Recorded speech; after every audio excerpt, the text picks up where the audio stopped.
সম্প্রতি মিয়ানমার সীমান্তে মানবিক করিডোর গড়ে তুলতে নীতিগত সিদ্ধান্তের কথা জানান পররাষ্ট্র উপদেষ্টা। এরই জের ধরে দেশের রাজনৈতিক অঙ্গনে শুরু হয় আলোচনা সমালোচনা। শনিবার রাজধানীর সিরডাপ মিলনায়তনে ভূ রাজনৈতিক নিরাপত্তা প্রেক্ষিত মানবিক করিডোর শীর্ষক আলোচনা সভায় উপস্থিত হয়ে সরকারের এই সিদ্ধান্তে আপত্তির কথা জানান বিভিন্ন দলের নেতারা।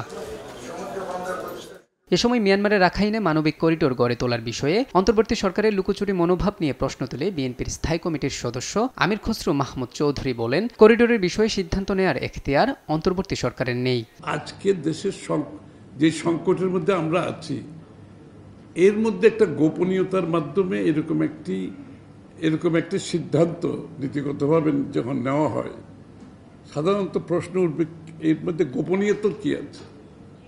প্রথমত এই সরকারের এখতিয়ারের মধ্যে এটা নেই। একই অনুষ্ঠানে উপস্থিত বিভিন্ন দলের নেতারা বলেন, রাজনৈতিক দলগুলোর সঙ্গে আলোচনা না করে এমন সিদ্ধান্ত নেয়া দেশের নিরাপত্তার জন্য হুমকি স্বরূপ। যেহেতু রাজনৈতিক দলগুলো জনগণের প্রতিনিধিত্ব করে, সুতরাং রাজনৈতিক দলগুলোর সাথে আলোচনা না করে এই ধরনের সিদ্ধান্ত নেওয়ার ব্যাপারটা আমরা সমীচীন মনে করি না। প্রথমত এই সরকারের আসলে এই রকমের একটা সেনসিটিভ গুরুত্বপূর্ণ বিষয়ে আমার মনে হয় যে যাওয়ার দরকার ছিল না। তারা এটা কেন করতে গেল সেটাও আমরা একটা সন্দেহ, কারণ এগুলো তো পলিটিক্যাল সরকার আসবে, তারা সিদ্ধান্ত নেয় পার্লামেন্টে আলাপ আলোচনা সাপেক্ষে। তারা একটা ইন্টারিম সময়ের জন্য দায়িত্ব দেওয়া হয়েছে।